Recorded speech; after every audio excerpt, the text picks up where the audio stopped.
Hey everyone, Paul here from FamilyWheels.ca with another car review for your growing family. And check this thing out this week, brand new for 2017. It's the Volkswagen Alltrack, and it's meant to compete directly with the Subarus of the world, the Crosstrek, the Outback, somewhere in the middle in terms of size on those vehicles, but that same sort of outdoor-minded crowd in terms of a target. Now, Volkswagen says they've had demands for a vehicle like this for years now from their customers, and here we have it. It's based on the same platform as the Golf Sport Wagon, but it's got slightly more ground clearance, a bit more of an aggressive exterior look, standard all-wheel drive, as well as some pretty impressive kit right off the hop in terms of what you get for your base price.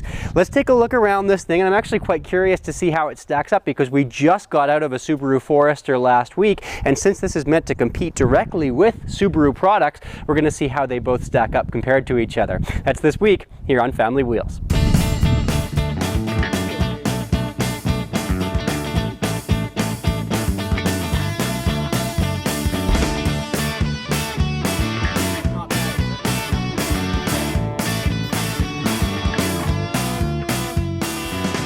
Take a walk through your local grocery store, and I really don't have to tell you that we live in an era of extreme choice these days.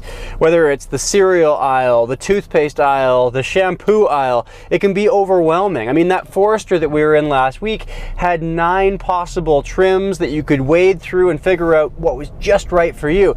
Some people love that, but Volkswagen's done something pretty different. They've kind of gone the opposite route, and they've given us one trim with the Alltrack at $35,300. It's very well equipped. It's got a 1.8 liter turbocharged engine on board, but that's kind of it. There are a couple of packages you can throw in there as well. The driver assistance package, which gives you park assists, radar systems. It gives you adaptive cruise control, lane keeping assist.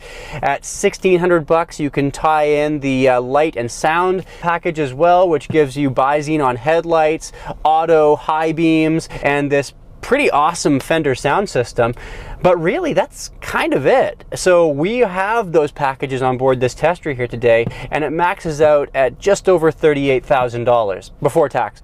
And that base price does include some pretty impressive kit. I've got my notes here because it's a long list. As I mentioned before, all-wheel drive comes standard, so does a backup camera, push-button start, heated seats, leather seating surfaces, a great big moonroof, navigation's included on your 6.5-inch touchscreen on the infotainment system. Much like Subarus, we have roof rails standard, so it's really easy to throw on a bike or a ski rack. We have stainless steel pedals, which are often a fairly expensive, sporty kind of touch that you have to throw on afterwards. 18-inch alloy wheels, which I think look really slick, as well dual zone automatic climate control.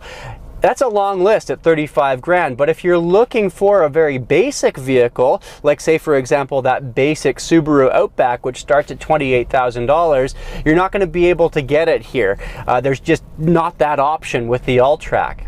And don't let the fact that this vehicle is made in Mexico, like much of the Volkswagen line is these days, fool you. I know that some buyers are thrown by that fact, but the thing is that much like that Jetta that I was testing last year with you, this is a solid feeling car. Whether it's the feeling of the doors closing, that satisfying thud that you get, to the fact that it really does have no cheap plastics here in the interior at all compared to much of the competition, or just the general drive feel too. This thing feels like a tank, and if you look around, a lot of the switchwear is what you would see in an Audi as well. So you're kind of, I talked about this with the Jetta review that I did, it's kind of Audi light in a lot of ways. You're getting a lot of the same features at a price tag that isn't quite as dramatic.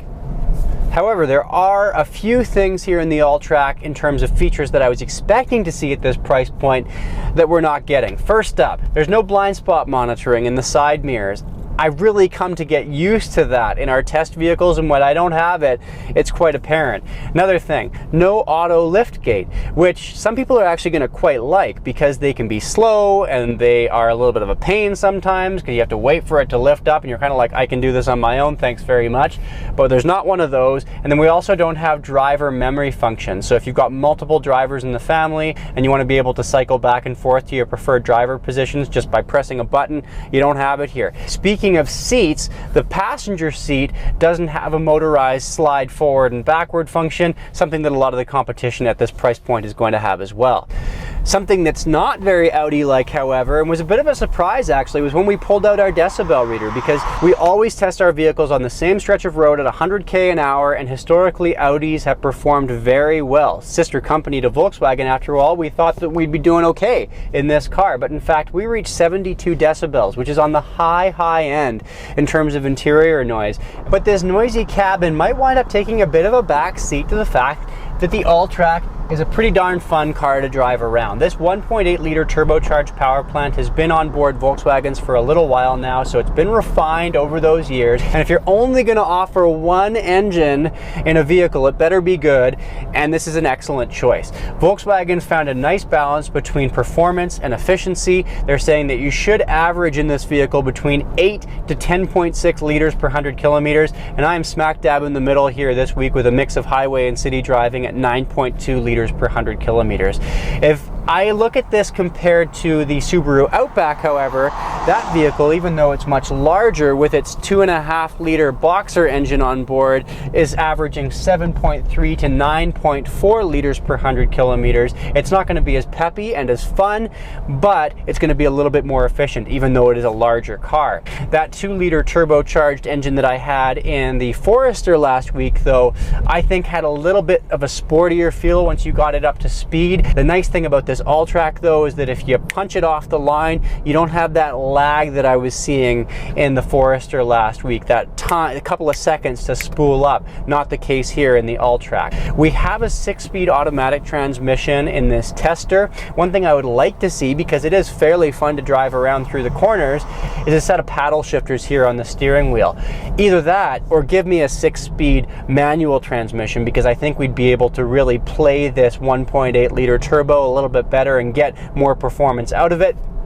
That's not available yet, but Volkswagen says that we're close. That should be available to you in a stick by the end of the year. Something that I'm not as crazy about with this car is that when you get onto bumpy roads, yes, it's fun to corner in, but as soon as you hit a potholed back alley or just even a bit of a rougher piece of asphalt, it's all of a sudden pretty stiff and you're feeling all of those bumps. This car has 15 millimeters more ground clearance than you're going to find in the Sport Wagon from the Golf line, and that could be Volkswagen's way of making sure that it doesn't feel like it's rolling all over the place, stiffing up its suspension a little bit. It is a bit of a rough ride for sure.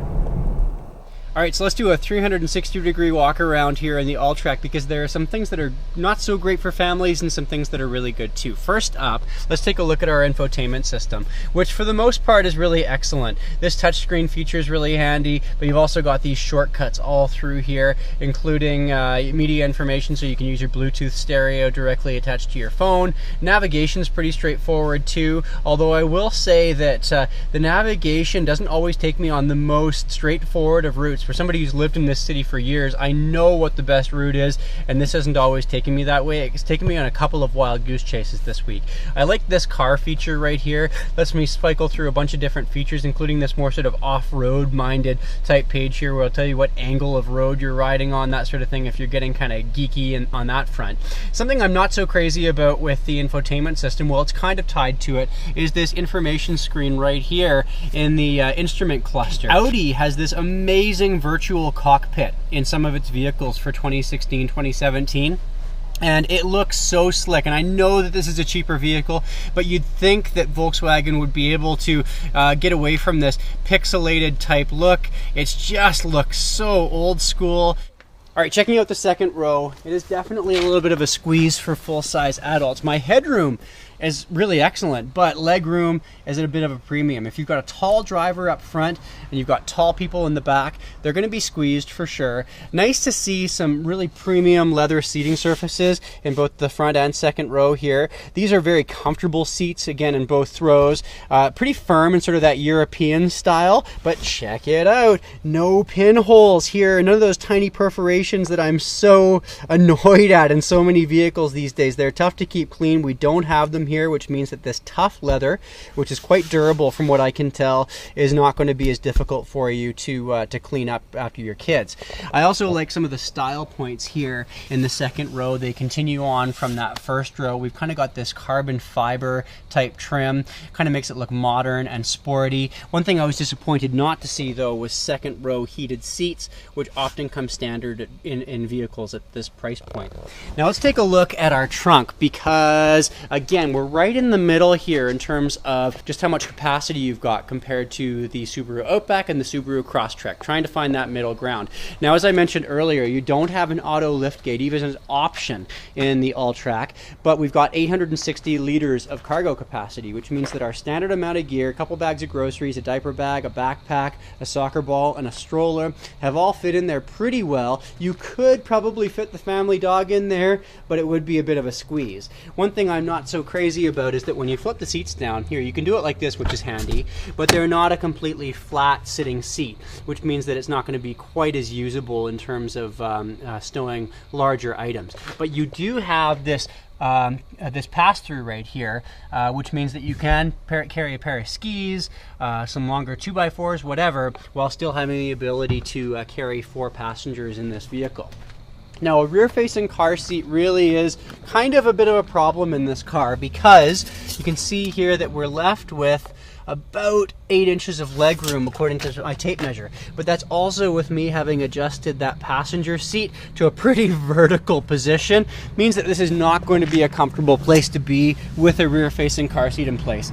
Yeah, so I've dropped the seat down to as low as it will go onto the floor, and I've also put the seat forward as much as it has to go, and you can see, yeah, I am maxed out for legroom, I am maxed out for headroom.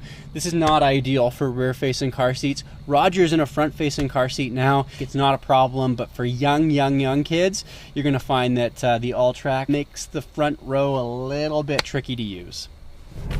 Now, this is not the first foray that the Germans have ever made into the more utilitarian station wagon segment. That Audi Allroad, for example, has been around for years and has seen a really slick redesign for 2017, by the way. I'm hoping to have that for you in the next few months, so keep your eyes peeled for that. But that's a much more expensive vehicle, and this Alltrack kind of fills the gap in the Subaru line between the Outback and the Crosstrek. The Outback, much bigger, but let's be honest, a bit of an eyesore in a lot of ways, whereas the Crosstrek, I've got a friend who has one of those and says that it's way too small for him and his family. So we've got a middle ground here in the Alltrack, and we have a very solid feeling vehicle. Some of the crossovers that are available in the Korean and Japanese brands just don't feel as well made as this. I think that's its real unique selling feature. One thing that I think people are either going to love or hate about this vehicle is the fact that it's kind of a one-size-fits-all scenario. There's one trim, that's it. And if you want a more basic Alltrack, you can't do it. However, for the first time ever, now the Golf Sport Wagon also includes all-wheel drive. So if you want a more basic vehicle with all-wheel drive, you're not going to have the ground clearance and this more sort of aggressive type look, but you can get into one of those sport wagons from the Volkswagen line for just over 26 grand. So that's something to keep in mind as well.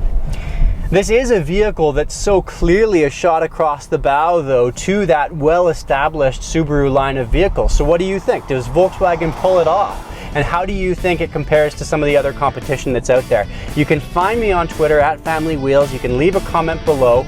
Next week on the program, we're in the Lincoln MKZ, a pretty large sedan from that company, and we're taking it on the road all the way out to Revelstoke for Canadian Thanksgiving. I'm going to let you know how it stacks up. Hopefully we don't hit any snow on the way out there over Rogers Pass, but if we do, that vehicle now comes with all-wheel drive, so I'll let you know how that does. You can see that in about 7 days. Until then, have a great week, and thanks for checking out the Alltrack with me.